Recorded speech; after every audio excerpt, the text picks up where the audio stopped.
नमस्कार, संकल्प न्यूज में आपका स्वागत है। मैं आलोक शर्मा। आइए नजर डालते हैं आज की मुख्य खबरों पर।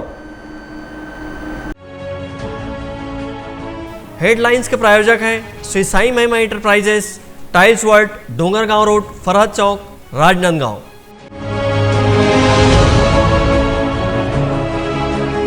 प्रेस कॉन्फ्रेंस कर कांग्रेस के पदाधिकारियों ने केंद्र सरकार पर लगाया आरोप।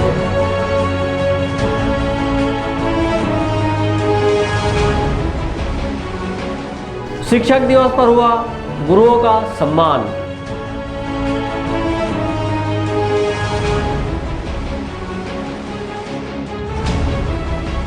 आपत्तिजनक बयानबाजी को लेकर कांग्रेस ने किया भाजपा प्रभारी का पुतला दहन।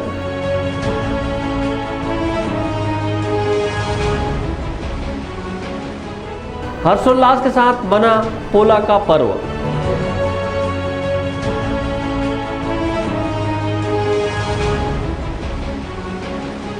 और गंडई क्षेत्र में वन विभाग ने की कार्रवाई। अब खबरें विस्तार से।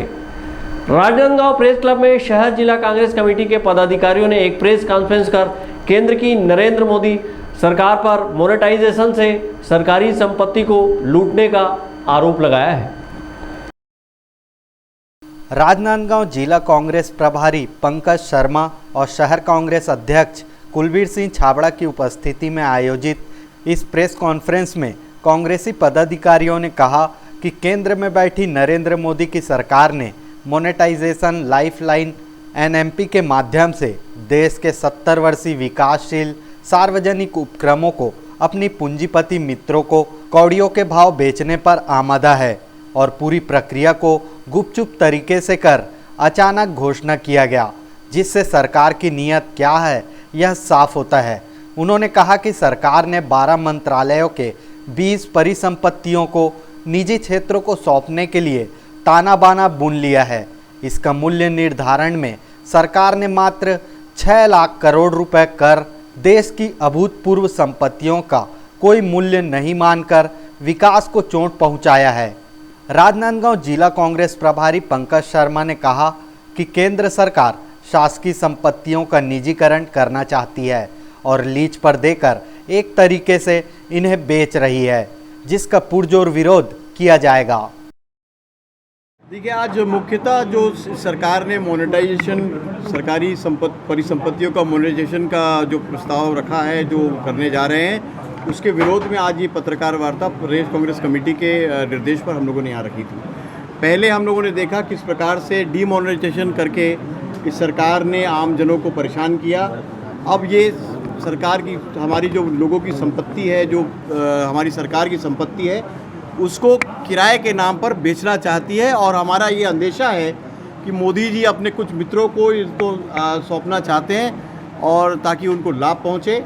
इससे महंगाई बढ़ने का अंदेशा है, इससे निजी हाथों में कुल चंद लोगों का फ़ायदा होगा, आम जनता को इससे नुकसान होगा। आज इसी बाबत ये पत्रकार वार्ता आज यहाँ रखी गई थी। कांग्रेस किस तरह विरोध करेंगे सर? देखिए, अभी हम लोगों ने शुरू में ये तय किया है कि आप सब के माध्यम से, माननीय पत्रकारों के माध्यम से ये मुद्दा आम जनता तक पहुँचाएँ और जिस प्रकार से लोकतंत्र में सारे लोगों को विश्वास में लेकर कोई भी कदम उठाया जाता है, मोदी जी उसके ठीक विपरीत काम कर रहे हैं। किसी को ना विश्वास में लेकर वो काम कर रहे हैं, ना विपक्षी दलों को लेकर काम कर रहे हैं और केवल कुछ निजी लोगों को लाभ पहुंचाने के लिए ये मोनेटाइजेशन का कार्य किया जा रहा है। कौन कौन से संस्थान है जो अब तक? देखिए, अभी जो प्रारंभिक हमको जानकारी मिली है, राष्ट्रीय राजमार्गों को ये बेचे मोनेटाइजेशन करेंगे, हवाई अड्डों को करेंगे, जिसमें 25 हवाई अड्डे होंगे, जिसमें रायपुर का हवाई अड्डा भी है, और कुछ रेलवे स्टेशन को करेंगे, गैस पाइपों को करेंगे, गैस लाइन्स को करेंगे। इस प्रकार से जो बहुत महत्वपूर्ण परिसंपत्ति है केंद्र सरकार की, इसमें विशेष बात यह है कि राज्य सरकार को भी कहीं कॉन्फिडेंस में लिया नहीं जा रहा है, क्योंकि ये राष्ट्रीय राजमार्गों के लिए भू अर्जन राज्य सरकारें करती हैं, तो इनको ये चाहिए कि राज्य सरकारों को भी विश्वास में लेकर काम करें। लोकतंत्र का जो ढांचा है उसका पालन भी नरेंद्र मोदी की सरकार को करना चाहिए। प्रेस कॉन्फ्रेंस के दौरान कांग्रेसी पदाधिकारियों ने पेट्रोल डीजल के बढ़े दामों को लेकर भी चिंता जताई और केंद्र सरकार पर आरोप लगाया कि जनता पर पेट्रोल डीजल की कीमत का अतिरिक्त भार थोपा जा रहा है। जबकि कच्चे तेल के दामों में गिरावट है। वहीं निजीकरण को लेकर कहा कि मोदी सरकार रेलवे का भी निजीकरण करना चाहती है। सिंगापुर जैसे देश में भी रेलवे का निजीकरण सफल नहीं रहा है। यूपीए शासनकाल में सुरक्षा और रणनीतिक परिसंपत्तियों का निजीकरण नहीं करने का निर्णय लेकर एक राष्ट्रीय सुरक्षा के लिए ठोस निर्णय लिया गया था, लेकिन मोदी सरकार ने रेलवे और गैस पाइपलाइन को एयरलाइंस को निजी हाथों में सौंपने का निर्णय लेकर राष्ट्रीय सुरक्षा को भी ताक पर रख दिया है। आपातकालीन स्थिति में किसी प्रकार के हालात इन रणनीतिक संपत्तियों को बेचे जाने से निर्मित होंगे, जिसकी कल्पना भी नहीं किया जा सकता।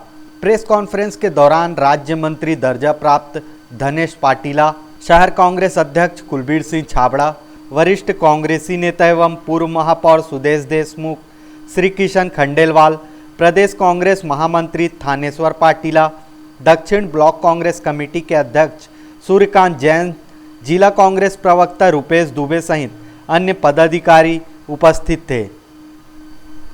अवधेश यादव के साथ हफीज खान, संकल्प न्यूज। राजनांदगांव जिले में पोला पर्व काफी हर्षोल्लास के साथ मनाया गया। इस दौरान जिले के कई क्षेत्रों में बैल दौड़ का आयोजन भी किया गया।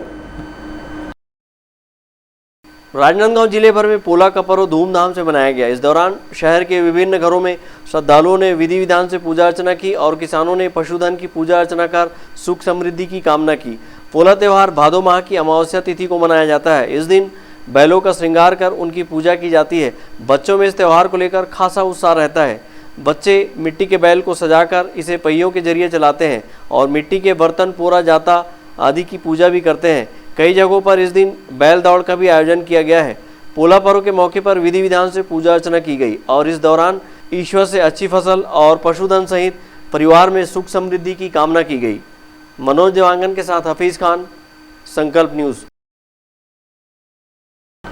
छुरिया जनपद के ग्राम पंचायत सीताकसा में भ्रष्टाचार का मामला सामने आया है। इस मामले में सरपंच सचिव के खिलाफ एसडीएम डोंगरगांव से शिकायत की गई है। छुरिया जनपद के ग्राम पंचायत सीताकसा में कुछ दिन पूर्व ग्राम पंचों और ग्रामीणों ने एसडीएम डोंगरगांव से मिलकर सरपंच व सचिव के खिलाफ पंचायत फंड के विभिन्न मदों से फर्जी बिल वाउचर लगाकर राशि आहरण कर भ्रष्टाचार करने का आरोप लगाया था, जिसके बाद एसडीएम हितेश पिछदा के निर्देश पर जनपद सीईओ प्रतीक प्रधान द्वारा अधीनस्थ अधिकारियों की 4 सदस्यीय जांच टीम गठित की गई।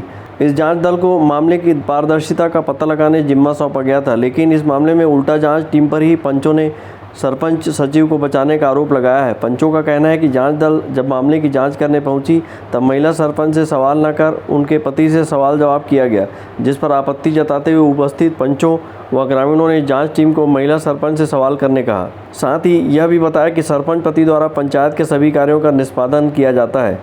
उसके अलावा कई सरकारी दस्तावेज में सरपंच की जगह उनके पति अपनी सरपंच पत्नी का फर्जी हस्ताक्षर करते हैं। उन्होंने सरपंच सचिव को भ्रष्टाचार के मामले से बचाने के लिए लेन देन करने का आरोप लगाया है। जैसे कि यहाँ पंचायत भवन जो है बहुत कम ही खुलता है, क्या ये बात सत्य है? हाँ, मीटिंग में खाली मीटिंग के रोज ही खुलते, ओकर बाद ना आगे पीछे एक बार भी नहीं खुले, जबकि सरकारी नियम ये कहते कि सचिवालय कुछ तो हफ्ता में 2 बार भी खुलना चाहिए। अच्छा। लेकिन आज तक ऐसे नहीं हुए। इतना दिन हुए, 1.5 साल हो गए। तो 1.5 साल में ऐसे सरपंच एक रोज भी आग नहीं बैठे मीटिंग के अलावा। तो इसके लिए आप लोगों ने कभी जनपद अधिकारी को संज्ञान दिया कि ये पंचायत हमेशा बंद दिखता है ऐसे करके? साहब आते थे तो उसको बोलते थे मीटिंग के अलावा ऐसा खोलता ही नहीं है ऐसा करके, लेकिन उसके घर पे भी जाके बोले सरपंच को कि हफ्ता में 1-2 रोज दिन खोल दो ऐसा करके, फिर भी नहीं खोले। तो इसमें तो फिर जैसे कि कुछ अगर काम रहता होगा यहाँ के ग्रामीणों को, हाँ, तो वो लोग भटकते रहते होंगे फिर। हाँ, उसके घर पे जाना पड़ता है। घर पे भी ऐसा है कि घर पे हमेशा मिल जाए ऐसा भी नहीं है, कभी खेत कभी कहीं कभी कहीं। और यहाँ रोजगार सहायक और सचिव कहाँ रहते हैं? रोजगार सहायक तो यहीं का है और सचिव पहले तो बाहर का था। तो ऐसा तो नियम है कि रोजगार सहायक को तो खोल के बैठना चाहिए पंचायत को। रोजगार सहायक भी नहीं रहता है यहाँ। उस दिन यहाँ जांच हुआ तो मैं भी यहाँ बैठा हुआ था, लेकिन मेरे को खुद समझ में नहीं आया कि अधिकारी लोग किस तरह से जांच करते हैं ऐसे करके। सबसे पहली बात तो यह है कि यहाँ सरपंच के रहते हुए सरपंच पति से पूछताछ किए, जबकि मैं उनको दिखाया कि अनुविभागीय अधिकारी द्वारा यहाँ मतलब ये भेजा गया है कि भाई सिर्फ जनप्रतिनिधि ही अपना कार्य करे, उसमें हस्तक्षेप किसी को करने का कोई अधिकार नहीं है। लेकिन यहाँ पूरा मतलब ये कि और अधिकारी लोग को भी बोले, पंच लोग सबके सब चिल्लाए कि भाई सरपंच बताए, ये क्यों बता रहा है। और वो लिखाई पढ़ाई कुछ भी कर रहा था, उसमें कोई समझ में नहीं, वो ना कुछ बताए भी नहीं। सबसे पहली बात तो यह है कि इनका मानदेय जो है 9,600 रुपये ये नहीं दिया है सरपंच ने, जबकि मैं पहले बोला था पिछले मीटिंग में, मासिक मीटिंग में, कि इनका पैसा दे तो क्यों नहीं दे रहे हो ऐसे करके। मेरे पास जैसे सुनाई आया तो बोले कि हाँ ठीक है सोमवार को दे दूंगा करके। लेकिन उस दिन मतलब सरपंच बोल रहा था कि मैं तो मार्च में ही दे दिया हूँ पैसा ऐसे। इसमें कई ठो मतलब मिले हैं देखने के लिए, जैसे कचरा ढुलाई का बिल है, तो कचरा ढुलाई का जो बिल है उसमें 42,300 रुपये बताए हैं। तो पंच लोग मतलब बोले कि यहाँ सिर्फ 12-13 ट्रिप ही मतलब कचरा निकला है, और हम लोग खाद ढुलाते 500-600 रुपये ट्रिप में मतलब यहाँ से खाद ढुलाई होता है। और आप बोल रहे हैं कि इतना मतलब 42,000 रुपये कहाँ से मतलब कितना लग गया ऐसे करके। पहली बात। दूसरी बात यह है नाली निर्माण यहाँ हुआ ही नहीं है, और इसमें मतलब 90-95 हज़ार रुपये का बिल लगा दिया है फर्जी तौर से। और रोजगार गारंटी का भी मतलब पेमेंट नहीं हुआ है। समरसिबल पंप जो लगवाए हैं, पुराना सरपंच बता रहे हैं कि ये पहले से लगा हुआ है, और उससे और मतलब पंप कम हो गया। पहले तो मतलब 3 ठो था, अभी तो सिर्फ 1 ही चल रहा है। उसके बाद में फिर 2 पंप तो एडवांस में पड़ा हुआ है, तो 2 पंप और खरीदना कोई सवाल ही पैदा नहीं होता है ऐसे करके। जहाँ पर नाली निर्माण है वहाँ नाली निर्माण लिखा है, जबकि वहाँ पर रिपेयरिंग का कार्य हुआ है। सीताकसा में भी, वासी ग्राम जंगलपुर में भी वहाँ पर भी नाली निर्माण नहीं हुआ है, फिर भी वहाँ नाली निर्माण चढ़ाया हुआ है। उसका बिल मतलब फर्जी है, और प्लस जहाँ रिपेयरिंग किया हुआ है। और कुछ जैसे कि अपन सबसिबल भी वहाँ जांच में लगा है, तो सबसिबल तो पुराना समय अपना यहाँ सीताकसा 2 और वहाँ 1 जो था, और फिर भी 2 अपन सबसिबल का बिल चढ़ा हुआ है, वो फर्जी है सब। संकल्प न्यूज संवाददाता ताहिर खान द्वारा छुरिया जनपद पंचायत में गठित जांच टीम के अधिकारियों से पूछा गया कि जो ग्राम के जनप्रतिनिधियों ने आरोप लगाया है कि सरपंच से पूछताछ न कर सरपंच पति से जवाब तलब किया गया, क्या यह सही है? तो इस पर जांच अधिकारी जवाब नहीं दे पाया, जिससे पूरी जांच प्रक्रिया संदेह में नजर आ रही है। वहीं इस मामले को लेकर जनपद सीईओ ने कहा कि महिला सरपंच को अनुभव नहीं रहने के कारण उसके पति से सहयोग लिया जा सकता है। देखिए, सीताकसा जहाँ तक जांच का मसला है, अभी जांच टीम भेजी गई थी। जांच टीम की पहली प्रक्रिया थी वहाँ जाके सभी का बयान लेने का, क्योंकि महिला सरपंच है और वो इस तरह की शासकीय कार्रवाई से अवगत नहीं रहती, तो उसकी मदद के लिए उनके पति मदद कर सकते हैं।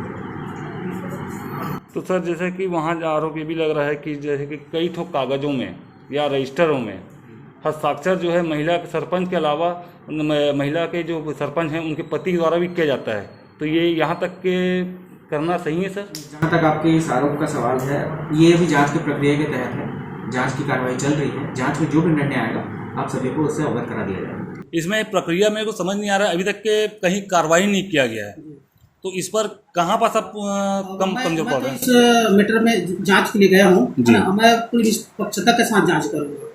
तो यहाँ पर तो सर आपको निष्पक्षता दिखाए नहीं सर, क्योंकि वहाँ तो आरोप तो बोला आपके ऊपर लग रहा है। अंतिम जो रिपोर्ट प्रस्तुत नहीं किया गया है ना, अब इस तरीके से बिना मनगढ़ंत जो है आरोप करना लगाना सही नहीं है। नहीं, जांच तो खैर आप करेंगे सर, इसमें कोई शक की बात नहीं है ना, कोई दो मत नहीं है। इसकी जवाब पूरे आपको, जहाँ तक कि ये भी है कि आपने कहा है वहाँ के जो ग्रामीणों को कि गुड फेथ में चलता है। नहीं, गुड फेथ ऐसे कोई शब्दों को प्रयोग नहीं किया गया है। नहीं, तो हमको तो ऐसे बताया गया सर। अब बताने वाले किस तरीके से बताया, चलिए ठीक है, हम इसकी जांच चलिए है ना, लेकिन यहाँ पे कोई गुड फेथ वाला शब्द प्रयोग हुआ नहीं है जी, है ना। बहरहाल ग्राम पंचायत सीताकसा के सरपंच सचिव पर लगे भ्रष्टाचार के आरोप में क्या सही क्या गलत है, यह तो पारदर्शिता से जांच होने पर ही पता लग पाएगा। फिलहाल ग्राम पंचों व ग्रामीणों ने जांच टीम पर ही जांच सही नहीं होने का आरोप लगाया है। संकल्प न्यूज़ के लिए छुरिया से ताहिर खान की रिपोर्ट। डोंगरगढ़ क्षेत्र में पर्वतारोहियों का सम्मान समारोह आयोजित किया गया। इस अवसर पर अतिथियों ने प्रतीक चिन्ह देकर पर्वतारोहियों को सम्मानित किया। डोंगरगढ़ क्षेत्र के आकाश महिला एवं विद्यार्थी कल्याण संस्थान के द्वारा लाल बहादुर नगर की सेवाभावी सामाजिक संस्था की ओर से राजनांदगांव जिले का गौरव बढ़ाने वाले पर्वतारोहियों चंद्रशेखर सिंह जादौन, कुमारी गुंजा सिन्हा, कुमारी दीपशिखा सिन्हा, कुमारी विभा धनकर को सम्मानित किया गया। वहीं ग्रामीण क्षेत्रों में पत्रकारिता के क्षेत्र में उत्कृष्ट कार्य करने वाले पत्रकारों का सम्मान भी किया गया।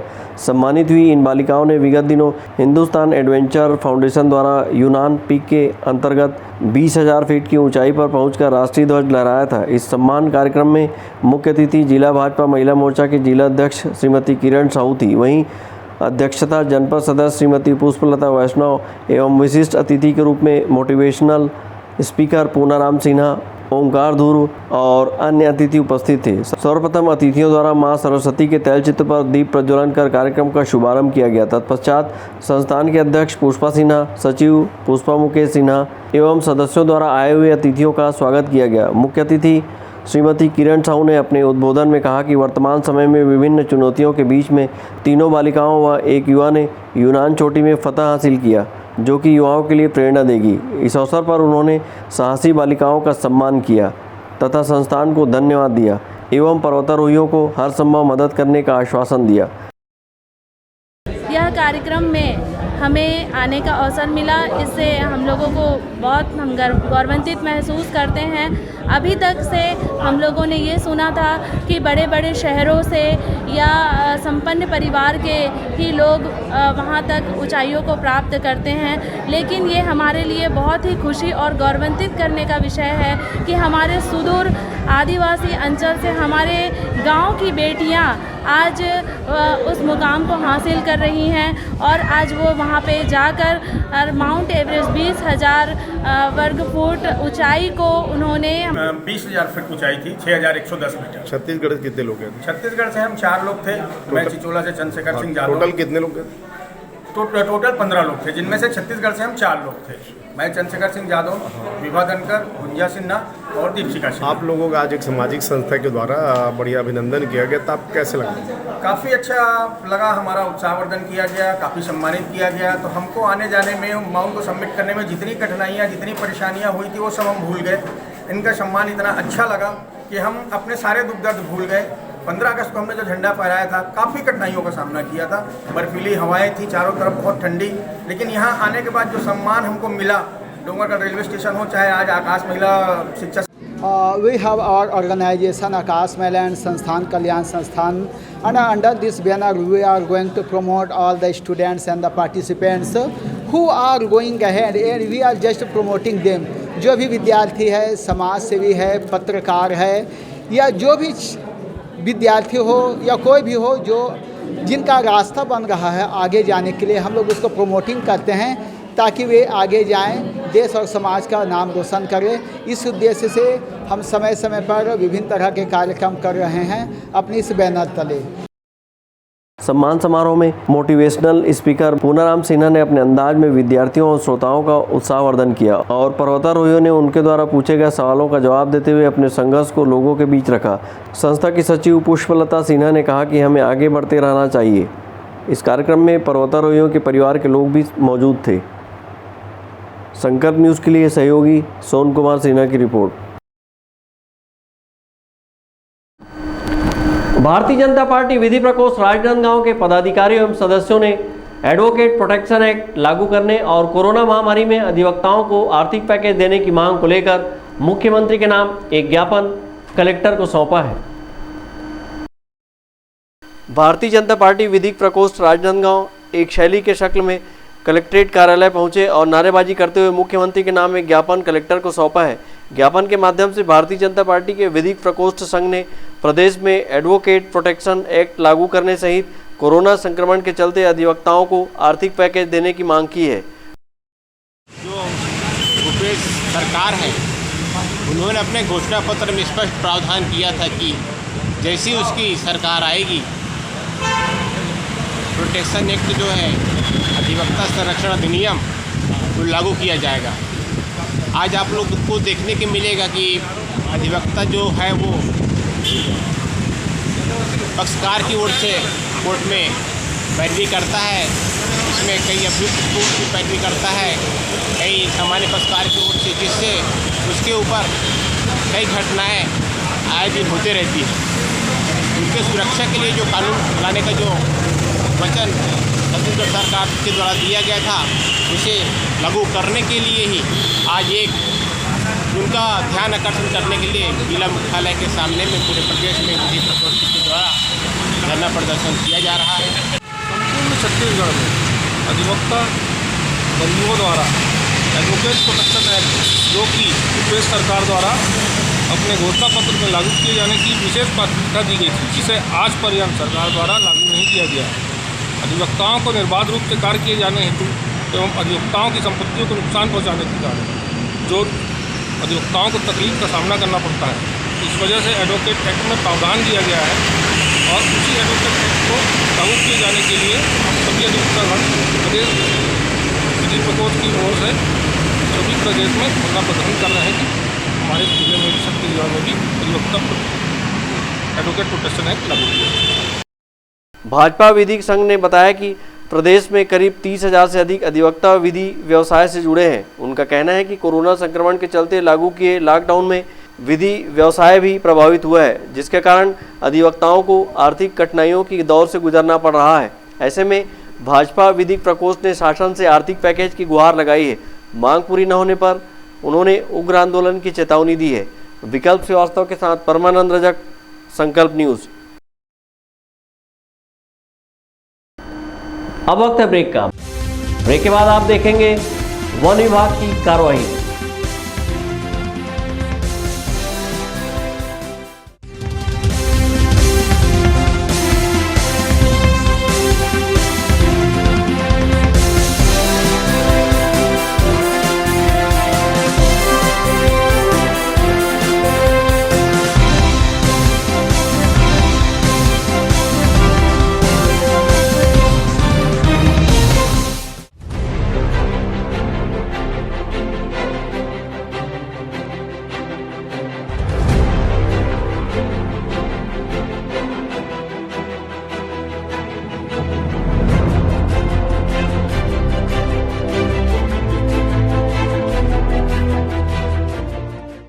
हैंडलूम हैंडीक्राफ्ट प्रदर्शनी एवं विक्रय मेले का भव्य शुभारंभ। सभी राज्यों के हस्तशिल्प जैसे Jaipuri bedsheet, Rajasthani mojari, Lucknowi chikan suit, dress material, Bhadohi carpet, Saharanpur furniture, Hyderabadi sari, cotton silk साड़ियाँ, ladies top, Bhagalpuri dress material, Kashmiri shawl और ladies wear, fancy jewellery, khadi shirt, terracotta और भी बहुत कुछ। एक बार अवश्य पधारें।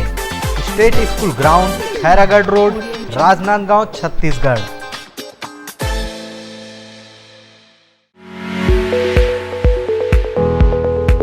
आपके सही फर्नीचर का पूरा ध्यान रखता है महावीर फर्नीचर्स। सभी प्रकार के पलंग, दीवान, फोल्डिंग पलंग, luxury sofa set, bedroom set से लेकर सभी प्रकार के office furniture, revolving chair, TV unit सहित डाइनिंग व ड्रेसिंग टेबल का भरपूर स्टॉक एक ही छत के नीचे। ऑटोमेटिक मशीन से निर्मित स्टील अलमारी, ब्रांडेड कंपनियों के गद्दे व furniture, branded plastic chair, centre table, study table, folding सीढ़ी, सभी सामान थोक व चिल्लर भाव में। आपके जगह व साइज अनुसार सभी फर्नीचर ऑर्डर से भी बनाया जाता है। TV, fridge, window plus plastic cooler जैसे इलेक्ट्रॉनिक सामानों का ऑर्डर लिया जाता है। स्टील से संबंधित सभी कार्य किए जाते हैं। शादी सीजन के लिए कम कीमत पर आकर्षक पैकेज उपलब्ध है। हमारे यहाँ सोफा सेट्स व रिवॉल्विंग चेयर रिपेयरिंग किया जाता है। आज ही आए Mahaveer furnitures, stadium road, Gandhinagar, Mahamaya chowk के पहले, राजनांदगांव।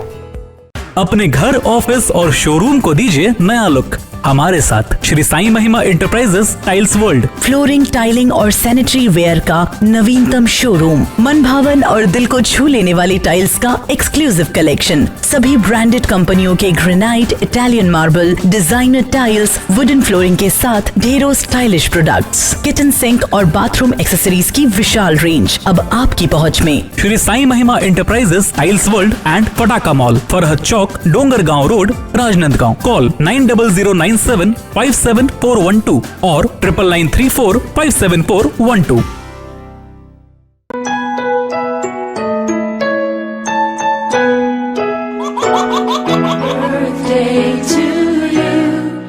आप अपने बच्चे के जन्मदिन को बनाइए खास संकल्प केबल नेटवर्क के साथ।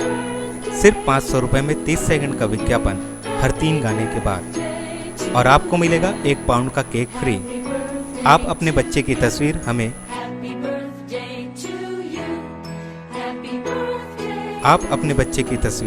हमें व्हाट्सएप के इन नंबरों पर भेज सकते हैं।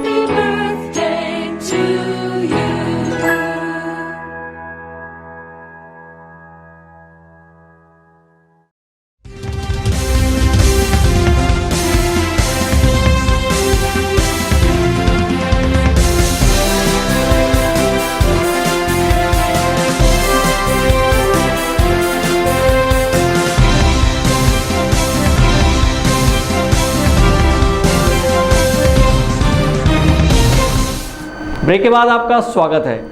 गंडई वन विभाग ने बड़ी कार्रवाई करते हुए जंगल में अतिक्रमण किए 19 लोगों को पकड़ा और सामान जब्त किया है। सहायक वन परिक्षेत्र ठाकुर टोला के वन अधिकारी और कर्मचारियों ने कक्ष क्रमांक P107 में ग्राम बेलगांव के 19 ग्रामीणों को वन भूमि में अतिक्रमण कर पेड़ों की कटाई व जोताई करने वालों के खिलाफ कार्रवाई की है। साथ ही इस अवैध कार्य में उपयोग किए गए मवेशी, मोटरसाइकिल, साइकिल और हल को जब्त किया गया है। ग्राम पंचायत सिंगारपुर के आश्रित ग्राम बेलगांव के 19 ग्रामीणों ने गंडई वन परिक्षेत्र के सहायक वन परिक्षेत्र ठाकुर टोला के कक्ष में लगभग 12 से 13 एकड़ जमीन पर सामूहिक जोताई कर रहे थे।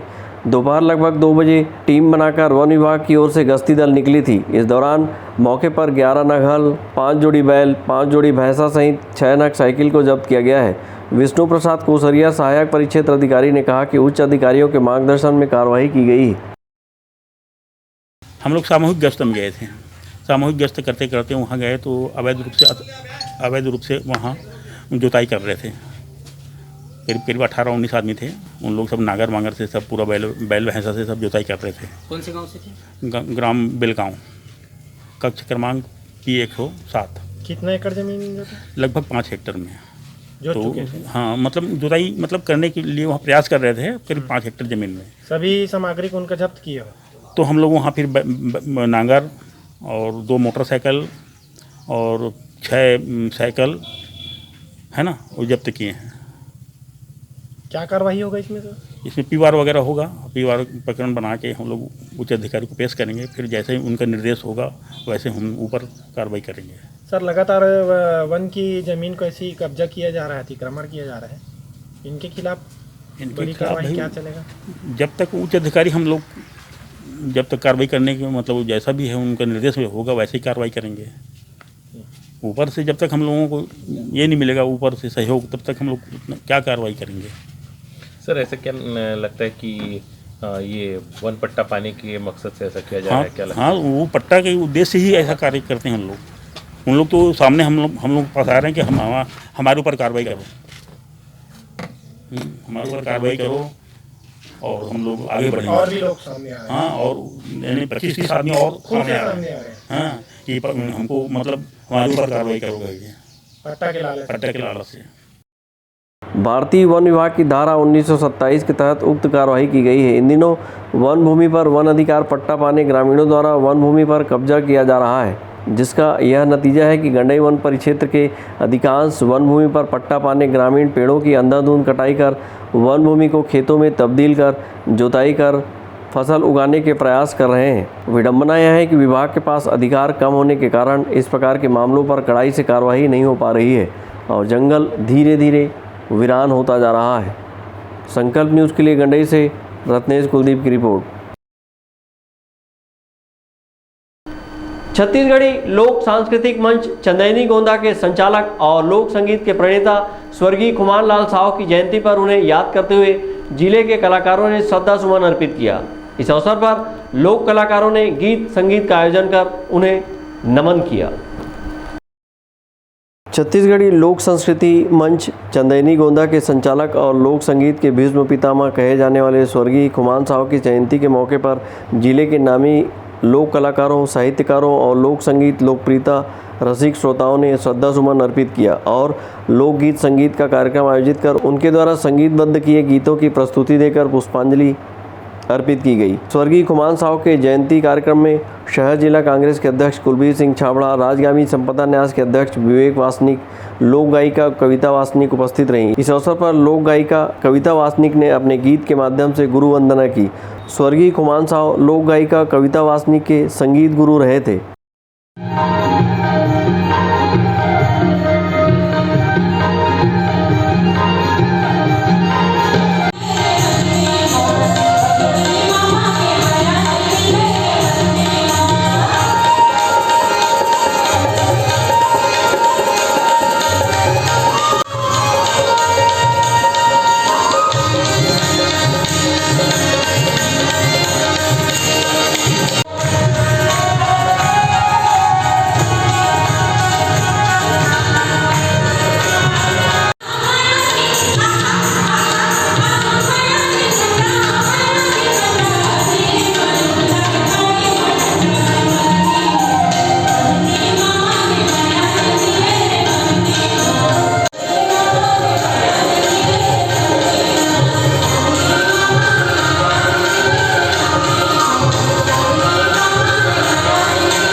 इस अवसर पर स्वर्गीय खुमान साहू को श्रद्धा सुमन अर्पित करते हुए जिला कांग्रेस के अध्यक्ष कुलबीर सिंह छाबड़ा ने कहा कि श्री साहू ने प्रदेश के हजारों लोक कलाकारों के एक सूत्र में पिरोकर लोक संस्कृति मंच चंदैनी गोंदा को एक नई दिशा प्रदान की है।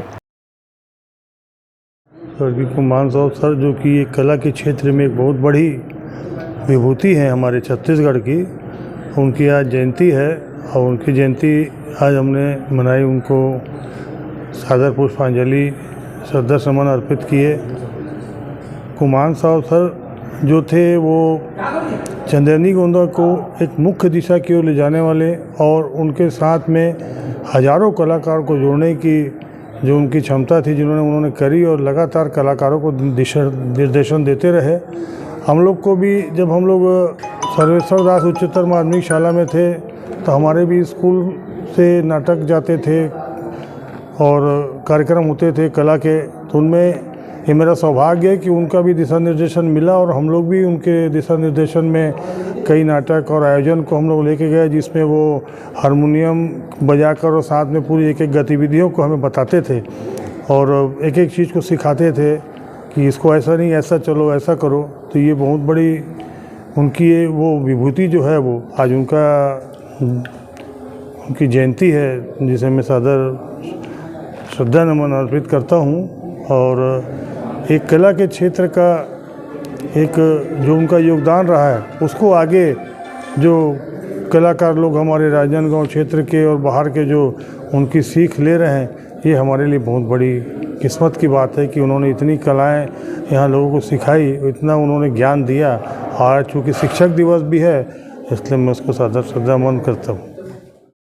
लोक गायिका कविता वासनिक ने शिक्षा दिवस के मौके पर अन्य गुरुओं सहित अपने गुरु स्वर्गीय खुमान साहू को नमन करते हुए भावी पीढ़ी को लोक संगीत को आत्मसात करने की बात कही। संयोग रहा कि शिक्षक दिवस के मौके पर स्वर्गीय खुमान साहू का जन्म दिवस है।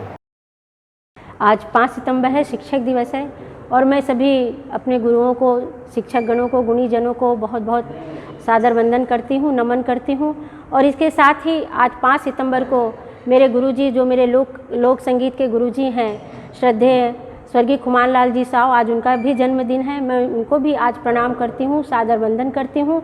और आज मैं जो भी इस मुकाम पर आपने मुझे देखा है उसके पीछे सर का ही हाथ है, उन्होंने मुझे तराशा है और लोक संगीत की शिक्षा मुझे बचपन से उन्होंने ही दिया है। और आज छत्तीसगढ़ में जो भी आपको लोक संगीत दिख रहा है सर का ही है, उनको लोक संगीत का भीष्म पितामह भी कहते हैं। और आज मतलब अभी के समय में उनके आसपास तो मुझे छत्तीसगढ़ में ऐसा कोई संगीतकार नज़र नहीं आता जो सर के संगीत को छू सके। और उनका काम अद्वितीय है, अद्भुत है और अभी जो पीढ़ी आएगी, आगे भी जो पीढ़ी आएगी, उनको उनके संगीत से बहुत कुछ सीखने मिलेगा। मैं उनको सादर वंदन करती हूँ, नमन करती हूँ और अनुराग धारा परिवार तरफ से उनको आज मैं पूरे सम्मान के साथ उनको श्रद्धांजलि अर्पित करती हूँ। वैसे तो बहुत सारी उनके साथ मेरी यादें जुड़ी हुई हैं, लेकिन एक याद बहुत जो मैं हमेशा बोलती हूँ कि खैरागढ़ संगीत विश्वविद्यालय में लता मंगेशकर जी आई थी। उनको वहाँ पीएचडी की डीलिट की उपाधि मिलने वाली थी। उस समय सर मैं बहुत छोटी थी, 7वीं 8वीं कक्षा में थी, तब मुझे अपने साथ वहाँ ले गए थे और हमको पहले पूरा फंक्शन हुआ। उसके बाद जहाँ पर लता जी का भोजन की व्यवस्था थी, वहाँ तक वहाँ भी हमको जाने का मौका अवसर मिला। तो लता जी ने एक गुलाब जामुन का पीस उठाया और मुंह में लिया। उसके बाद उन्होंने प्लेट में छोड़ दिया तो सर की नज़र पड़ी और सर ने कहा कि कविता वो देख, बोला प्रसाद समझ के लता जी हाँ छोड़े, बोला आप ते हाँ जरूर, बोला प्रसाद समझ के ग्रहण कर ले। तो मैं तुरंत गई और लता जी का वो गुलाब जामुन मुँह में रख ली। वो मैं आज तक मुझे बहुत याद है सर। इस अवसर पर राजगामी संपदा न्यास के अध्यक्ष विवेक वासनिक ने स्वर्गीय खुमान साव को याद करते हुए कहा कि श्री साव ने छत्तीसगढ़ी लोक संस्कृति को बचाने में अहम भूमिका निभाई है। छत्तीसगढ़ की एक बहुत सम्मानित विभूति जिन्होंने संस्कृति और छत्तीसगढ़ी संगीत के क्षेत्र में अपना बहुत बड़ा योगदान दिया, आदरणीय स्वर्गीय खुमान लाल साव जी। वो चंदेरी गोंदा के संस्थापक दाऊ रामचंद्र देशमुख के साथ जुड़कर उन्होंने छत्तीसगढ़ में छत्तीसगढ़िया को संगीत के माध्यम से, मंचों के माध्यम से जगाने का काम किया और पूरे छत्तीसगढ़ में छत्तीसगढ़ की गरिमा के लिए, यहाँ की सांस्कृतिक गरिमा के लिए, यहाँ के गीतों को फुहड़ता से बचाने, यहाँ की लोक परंपराओं को बचाने उनका बहुमूल्य योगदान है छत्तीसगढ़ के लिए। और ये बहुत गर्व की बात है कि उनका कार्य क्षेत्र राजनांदगांव भी रहा, पूरा छत्तीसगढ़ रहा। और आज सबसे प्रमुख बात यह है कि आज का दिन हम सर्वपल्ली राधाकृष्ण हमारे देश के प्रथम उपराष्ट्रपति और द्वितीय राष्ट्रपति का भी जन्मदिन हम मनाते हैं और उन्हीं गुरुजनों के जन्मदिन पर आज खुमान सर का भी जन्मदिन है। हमारे सौभाग्य की बात है, पूरा देश मना रहा है। हम आज यहाँ दोनों को श्रद्धा सुमन अर्पित करते हैं। छत्तीसगढ़ के लोक संगीत के भीष्म पितामह कहे जाने में परम श्रद्धेय स्वर्गीय खुमान लाल जी साव का जन्मदिन है। हम उनको आज यहाँ पर अनुराग धारा परिवार की ओर से श्रद्धा सुमन अर्पित कर रहे हैं और सभी जितने भी आज शिक्षक हैं, मैं उनको शिक्षक दिवस की बहुत बहुत बधाई देती हूँ। और एक युवा होने के नाते जब से मैंने लोक संगीत को जाना है, जब से मैंने लोक संगीत को सुना है, तब से मुझको लगता है कि अगर खुमान सर इस दुनिया में, अगर इस छत्तीसगढ़ में अगर लोक संगीत को संगीतबद्ध नहीं करते तो हम बच्चे क्या सीखते। और उन्हीं की शिक्षा को अगर कोई युवा पूरा अपना ले, उनके गीतों को सीख ले, तो मुझको लगता है कि वो हर मुकाम छत्तीसगढ़ में हासिल कर सकता है। और सभी युवाओं को, चाहे वो हिंदी भी गाता हो, सुगम गाता हो, क्लासिकल गाता हो, एक सीखने के अंदाज से परम श्रद्धेय स्वर्गीय खुमान लाल जी साव के संगीत को जरूर से सुनना चाहिए, सीखना चाहिए, अपनाना चाहिए। राजनांदगांव जिले के ग्राम ठेकवा में पले बढ़े स्वर्गीय खुमान साव ने लोक धुनों को फिल्मी गीतों के समकक्ष खड़ा करने में अहम भूमिका निभाई है। उन्होंने छत्तीसगढ़ की समृद्धशाली लोक सांस्कृतिक परंपरा में रचे बसे गीतों और विलुप्त होती लोक धुनों को पुनः जीवित कर आधुनिक कवियों की छत्तीसगढ़ी रचनाओं को अपने विलक्षण संगीत साधना से लोकप्रियता प्रदान की है। अंकालू साहू के साथ परमानंद रजक, संकल्प न्यूज़। यामिनी क्रीड़ा एवं कला केंद्र राजनांदगांव ने शिक्षक दिवस के मौके पर एक सम्मान समारोह आयोजित कर गुरुओं का सम्मान किया। इसी तरह ऑनलाइन चित्रकला प्रतियोगिता में विजयी प्रतिभागियों को पुरस्कारों से नवाजा। यामिनी क्रीड़ा एवं कला केंद्र राजनांदगांव ने शिक्षक दिवस के मौके पर एक सम्मान समारोह आयोजित कर सेवानिवृत्त शिक्षक GD वैष्णव और राजेंद्र यादव का सम्मान शाल और श्रीफल भेंट कर किया। इसी तरह NCC अधिकारी सुनील भागवत और संस्था की छात्रा रही सहायक प्राध्यापक दीपिका ध्रुवे का सम्मान किया गया। कार्यक्रम के दौरान ऑनलाइन चित्रकला में विजयी प्रतिभागियों को पुरस्कार वितरण किया गया। कार्यक्रम के मुख्य अतिथि स्टेट हाई स्कूल के प्राचार्य NS पट्टा थे। कार्यक्रम की अध्यक्षता प्यारेलाल स्कूल के प्राचार्य भूषण साहू ने की। विशिष्ट अतिथि के रूप में वरिष्ठ छायाकार राजेश स्वर्णकार, महेश देवांगन, अखिलेश मिश्रा, रितेश देवांगन, पूनाराम यादव, राकेश यादव मौजूद थे। कार्यक्रम में कोरोना जागरूकता के लिए आयोजित ऑनलाइन चित्रकला में विजयी प्रतिभागियों को पुरस्कारों से नवाजा गया। बीते दिनों यामिनी क्रीड़ा एवं कला केंद्र में कोरोना जागरूकता पर आधारित चित्रकला प्रतियोगिता आयोजित की गई थी। संस्कार भारती द्वारा आयोजित इस चित्रकला प्रतियोगिता में जिले भर के 80 बालक बालिकाओं ने हिस्सा लिया। यह प्रतियोगिता 5 वर्गों में की गई, जहां पर बच्चों ने अपने कैनवास के माध्यम से लोगों को कोरोना से बचाव के तरीके बताए। बच्चों ने अपने चित्र के माध्यम से होम स्टे, सोशल डिस्टेंस और साबुन से बार-बार हाथ धोने का संदेश दिया था। इस मौके पर यामिनी क्रीड़ा एवं कला केंद्र के संचालक रितेश देवांगन, वरिष्ठ छायाकार राजेश स्वर्णकार का सम्मान संस्कार भारती संस्था ने किया है। मनोज देवांगन के साथ परमानंद रजक, संकल्प न्यूज। राजनांदगांव शहर कांग्रेस अध्यक्ष कुलबीर सिंह छाबड़ा के नेतृत्व में छत्तीसगढ़ भाजपा प्रभारी डी पुरंदेश्वरी का पुतला दहन किया गया। बीते दिनों इन्होंने कांग्रेस को लेकर आपत्तिजनक टिप्पणी की थी। बीते दिनों छत्तीसगढ़ भाजपा प्रभारी डी पुरंदेश्वरी द्वारा कांग्रेस पार्टी और राज्य की कांग्रेस सरकार मंत्रिमंडल को लेकर किए गए अशोभनीय और अमर्यादित बयानबाजी को लेकर कांग्रेसियों में आक्रोश का माहौल है। उनके इस बयान को बौखलाहट बताते हुए कांग्रेस ने कहा कि डी पुरंदेश्वरी का स्तरहीन बयान भाजपा की चाल चरित्र और उनकी सोच को परिलक्षित करती है। राजनांदगांव शहर के जयस्तंभ चौक में आयोजित पुतला दहन के दौरान शहर कांग्रेस कमेटी के अध्यक्ष कुलबीर सिंह छाबड़ा ने कहा कि राजनीति में विरोध का एक तरीका होता है, इस तरह का अशोभनीय बयानबाजी नहीं किया जाना चाहिए। शर्म लाज हैया कि सब हदें पार कर दी है। जनप्रतिनिधि यदि बना के भेजा जाता है या जनता की सेवा करना रहता है तो विरोध करने का एक तरीका होता है। डी पुरंदेश्वरी जो है भाजपा की यहाँ की प्रभारी बनी है, उन्होंने जो अशब्द उपयोग किए उस शब्दों को मैं यहाँ पर भी नहीं बोल सकता, क्योंकि वो शब्द हमारे मुंह पे नहीं आना चाहिए। इतनी गंदी बातें उन्होंने कही है और पब्लिक प्लेस में बहुत इस चीज़ का नाराज़गी है जनता के बीच में कि क्या यदि कांग्रेस के लोग सदस्य हैं, आज हमारी कांग्रेस जो है विशाल पार्टी है और लाखों करोड़ों लोग सदस्य हैं, उनको किसी प्रकार का इस टाइप का शब्दों का उपयोग करना बहुत गलत है, जिसका हम सब ने विरोध किया है और लोगों की भावनाएं आहत होती हैं। इस शब्दावली का प्रयोग भारतीय संस्कृति में तो होना ही नहीं चाहिए। जिस भारतीय संस्कृति और भारत माता की बात करते हैं उनको ऐसे शब्द उपयोग करने से पहले सोचना चाहिए कि हम क्या बोल रहे हैं। इस साफ मतलब इसका ये है कि ये स्वार्थ के लिए नीच से नीच हरकतें कर सकते हैं, किसी भी हद को पार कर सकते हैं, जिसका हमने उनका पुतला दहन करके, भाजपा का पुतला दहन करके नरेंद्र मोदी को मुर्दाबाद हाय के नारे लगा के विरोध किया है। ये स्थिति अच्छी नहीं है। भारत को किस दिशा में कितने अंदर ले जा रहे हैं ये सब जनता जान चुकी है। प्रदेश कांग्रेस कमेटी के अध्यक्ष मोहन मरकाम के निर्देश पर और प्रदेश महासचिव एवं राजनांदगांव शहर कांग्रेस प्रभारी अरुण सिंह सिसोदिया के मार्गदर्शन में व शहर जिला कांग्रेस कमेटी के अध्यक्ष कुलबीर सिंह छाबड़ा के नेतृत्व में यह पुतला दहन आयोजित की गई। इस अवसर पर बड़ी संख्या में कांग्रेस जन जुटे और भारतीय जनता पार्टी के खिलाफ जमकर नारेबाजी की। अवधेश यादव के साथ हफीज खान, संकल्प न्यूज।